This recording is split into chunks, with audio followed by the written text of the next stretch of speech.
बिस्मिल्लाहिर्रहमानिर्रहीम। अस्सलाम वालेकुम फ्रेंड, कैसे हैं? उम्मीद है कि आप सब खैरियत से होंगे और बिल्कुल ठीक होंगे। दोस्तों, आज की इंटरेस्टिंग वीडियो में हम बात करेंगे कि आप किस तरह अपनी किसी भी पार्टीशन में से एक न्यू पार्टीशन क्रिएट कर सकते हैं, वो सी हो, ई हो या डी हो। फ्रेंड, ये काम आप विंडो 8 में, 10 में और 7 में किसी भी विंडो में भी कर सकते हैं। हेलो दोस्तों, मेरा नाम है हमजा शहीन और आप देख रहे हैं technical Hamza Shaheen YouTube channel.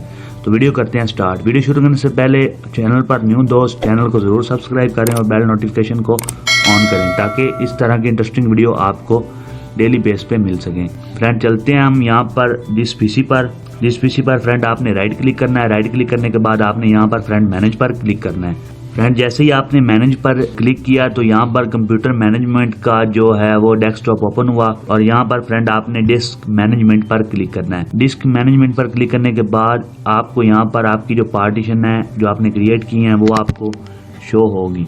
तो फ्रेंड, यहाँ पर मैं सी में से एक न्यू पार्टीशन क्रिएट करना चाहता हूँ।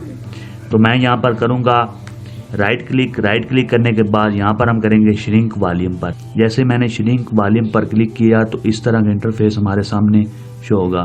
ओके दोस्तों, यहाँ पर मेरी जो पार्टीशन सी है इसका साइज़ है 61 GB और मैं इसमें से सिर्फ 1 GB की जो पार्टीशन है वो एग्जाम्पल के तौर पर आपको सिखाने के लिए वो क्रिएट करना चाहता हूँ। तो मैं यहाँ पर जस्ट टाइप करूँगा।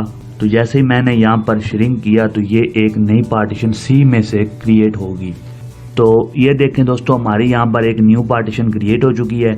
तो यहाँ पर हम करेंगे इस पार्टीशन पर राइट क्लिक और न्यू सिंपल वॉल्यूम पर और इसे हम फॉर्मेट इसका NTFS में चेंज करेंगे। तो जैसे हमने नेक्स्ट किया और फिनिश किया तो ये देखें यहाँ पर आपने येस पर क्लिक किया तो ये हमारी अनएलोकेटेड से NTFS में ट्रांसफ़र होगी। तो ये देखें फ्रेंड, हमारी पार्टीशन क्रिएट हो चुकी है NTFS।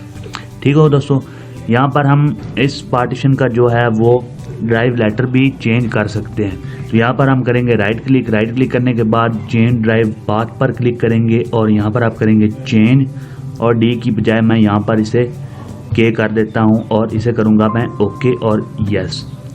ठीक होगा दोस्तों, तो हम चलते हैं अब पीसी पर और देखते हैं कि क्या हमारी पार्टीशन क्रिएट हुई है और उसका ड्राइव लेटर भी चेंज हुआ है।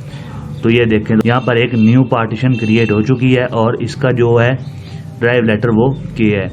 ओके दोस्तों, तो अब हम दोबारा चलते हैं कंप्यूटर मैनेजमेंट में और अब हम देखेंगे कि हम किस तरह इसी पार्टीशन को सी में दोबारा ऐड करेंगे। तो यहाँ पर आपने इस पार्टीशन पर राइट क्लिक किया और इसको आपने डिलीट वॉल्यूम कर देना है। जैसे आपने डिलीट वॉल्यूम किया और यस किया और इसके बाद फ्रेंड आपने यहाँ पर सी पर राइट क्लिक करना है और यहाँ पर करना है एक्सटेंड वॉल्यूम और इसे करना है नेक्स्ट। तो जैसे हमने नेक्स्ट किया वो दोबारा जो है पार्टीशन जो सी में से हमने क्रिएट की थी वो दोबारा सी में ऐड हो चुकी है। ओके दोस्तों, तो यहाँ पर आप सी के अलावा ई में से भी न्यू पार्टीशन क्रिएट कर सकते हैं और एफ में भी न्यू पार्टीशन क्रिएट कर सकते हैं। दोस्तों, मैं आपको बताता चलूँ कि यहाँ पर आपने सी में से अगर कोई पार्टीशन क्रिएट की है तो वो दोबारा हम सी में ही ऐड कर सकते हैं, ई में ऐड नहीं कर सकते। जिस पार्टीशन में से न्यू पार्टीशन क्रिएट की है हम दोबारा उसी पार्टीशन में ही वही पार्टीशन ऐड करेंगे जिसमें से हमने न्यू पार्टीशन क्रिएट कर। सी में न्यू किया है तो हम दोबारा सी में ही ऐड कर सकते हैं। इसके अलावा किसी भी पार्टीशन में वो जो न्यू पार्टीशन क्रिएट किया है वो ऐड नहीं कर सकते। दोस्तों, उम्मीद करता हूँ कि ये वीडियो आपको अच्छी लगी होगी। तो वीडियो को लाइक करें, शेयर करें। अगर आप मेरे चैनल पर न्यू हैं तो चैनल को ज़रूर सब्सक्राइब करें और बेल नोटिफिकेशन को ऑन करें ताकि इस तरह की इंटरेस्टिंग वीडियो आपको डेली मिल सकें। तो मिलते हैं नेक्स्ट वीडियो में। अल्लाह हाफिज़।